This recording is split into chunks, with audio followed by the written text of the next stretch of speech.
Okay. Margot's going to start by turning to the camera and saying her name and that she releases this footage. The camera rolling. Yep, see the red light? I'm Margot Avery, and I release this footage. Margot Sr., would you like to say the same thing? I am Margot Stevenson, and I release this footage. Excellent. Margot, let's start by asking your mom to say that thing that always makes me giggle. What thing? About the Kaiser. Oh, will you say the poem about the Kaiser that your German nurse taught you? The Kaiser unter Liebermann was born in Berlin. This was up my nurse to the beginning of World War I. Before World War One, right? Just before World War I. And you were telling me a moment ago about a parade with the Kaiser. Before World War One, people always had German nurses, and then after that, always French. Mm. And what about that parade with the float? Oh yeah, I remember a parade of World War One, around World War One. The papier-mâché Kaiser, ugly, thing, and have his head open, and sulfur smoke came out. Sulfur smoke. What else did you want to know about? But you weren't German. You were Scotch-Irish, living Scotch-Irish? Yeah, but you always had German nurses before World War One. After that, you had French nurses. And you guys lived on Park Avenue.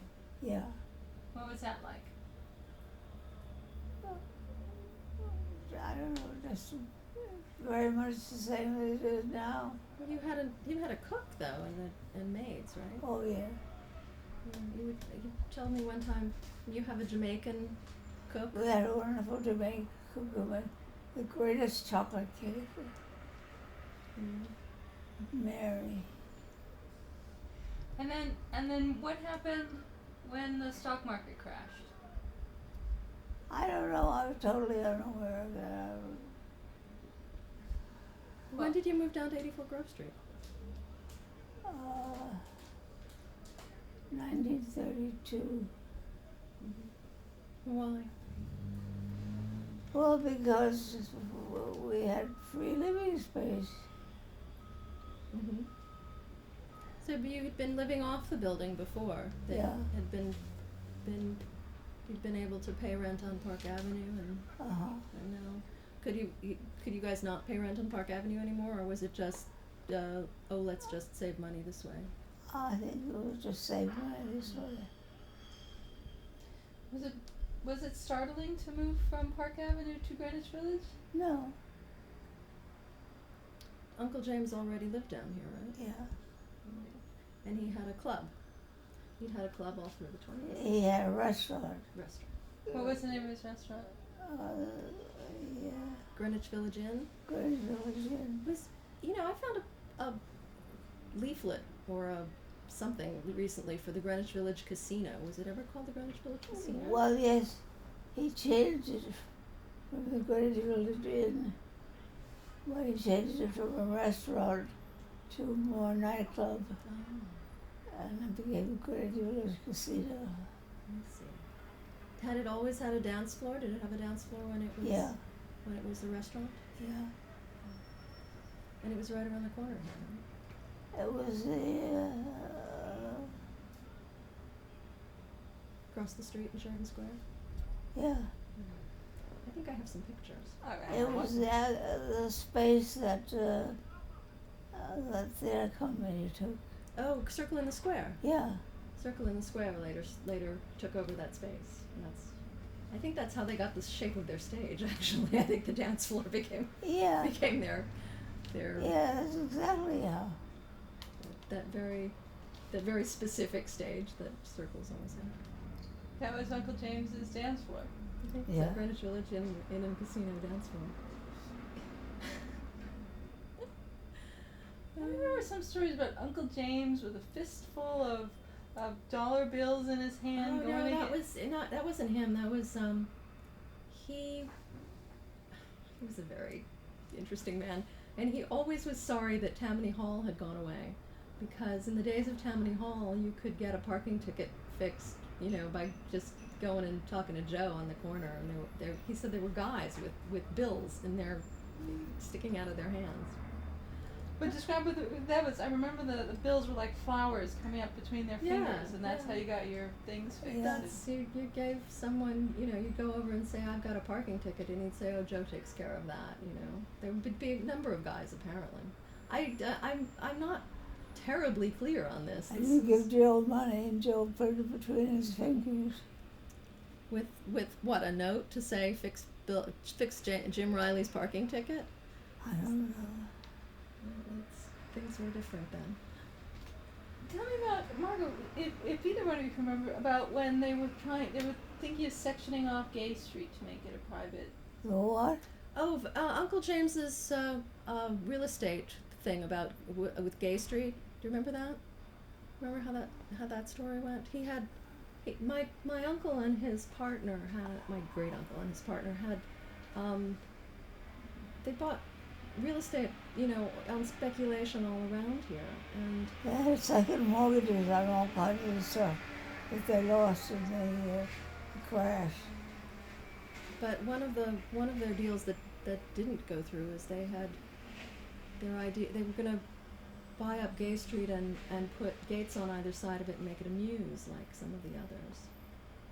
But they had a guy, you know, an agent doing it for them that spilled the beans. He told people what was planned, and suddenly the prices went up. So they couldn't do it. What do you think the prices went up to, like $1? Yeah, I know. They bought this building for $50,000. So, what were those little houses on Gay Street that were falling down then? Where who knows? You know, look at the village wasn't nearly as chic as it is now. It was expensive. This reminds me of Chic. Do you It was guys? pretty cool. It was cool, but cool like the East Village is cool, not cool like.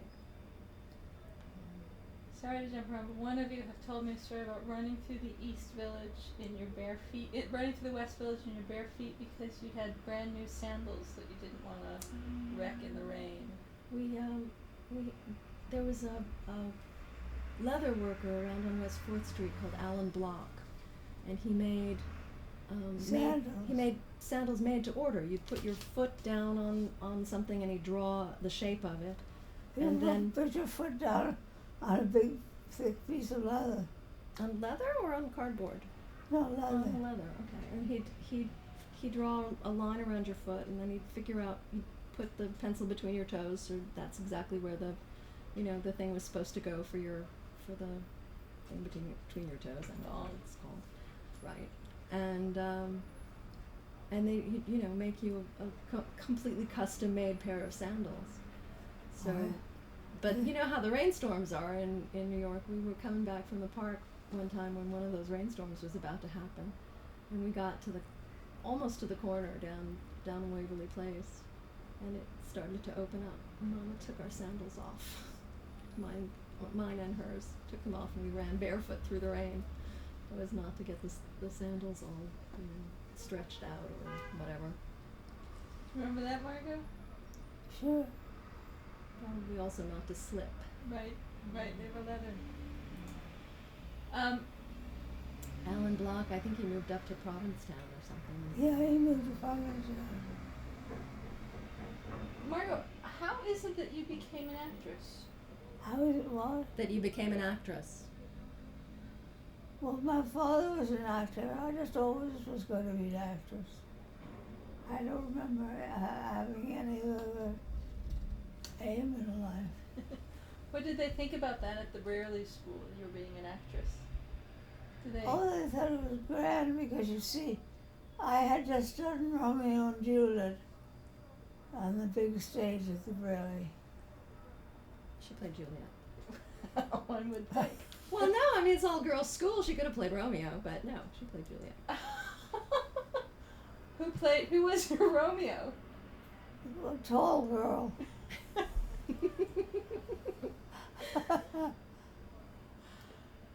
And so you sprang from the Brearley stage. Yeah. Do you remember the first most exciting job?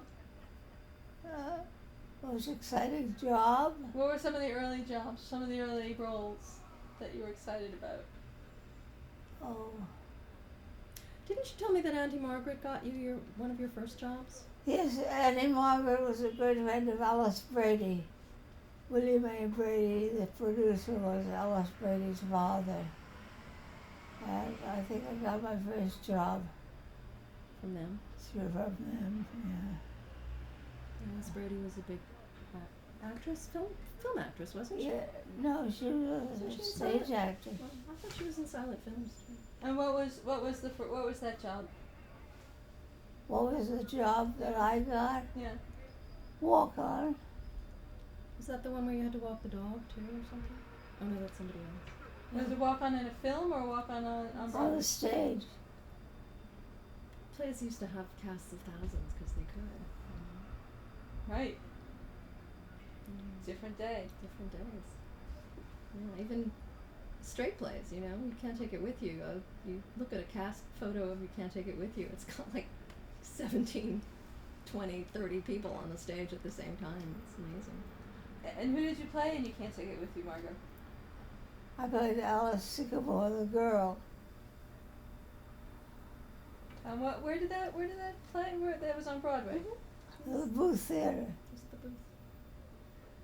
Margaret, do you remember the story you told me about meeting the producer in the car of You Can't Take It With You? No, that wasn't the producer of the car. That was Harry Cohn? Harry Cohn. Harry Cohen. And I had just met him at a cocktail party or something. And he took me home in a taxi. And I said, oh, you can't take it with you. I said, have you seen the picture? I said, no, but I hear it's terrible. You had no idea who he was, did No. you? The head of the studio that produced it. Oops. A promising film career nicked in the bud. I did a lot of things like that. Margot, I seem to remember a story about in some role the studio made you a gigantic set of false breasts. Complete Mama made those. Mom, you made them yourself? Well, she had the. I had Max Factor make them. Max Factor made you breasts? Yeah. Oh, you must tell me that story. Well, I don't know. I just had an idea that the shape of my breasts wasn't too bad. They were just small. So what I did was to have him take a plaster cast of my own breasts and then make bigger ones of the same shape. That's brilliant. And what did he say when you presented him with this idea? I don't remember. Genius. I wonder if he ever did it for any other actress, or if it was, you know, I came across them once when we were years and years ago. You know, I was still a kid. We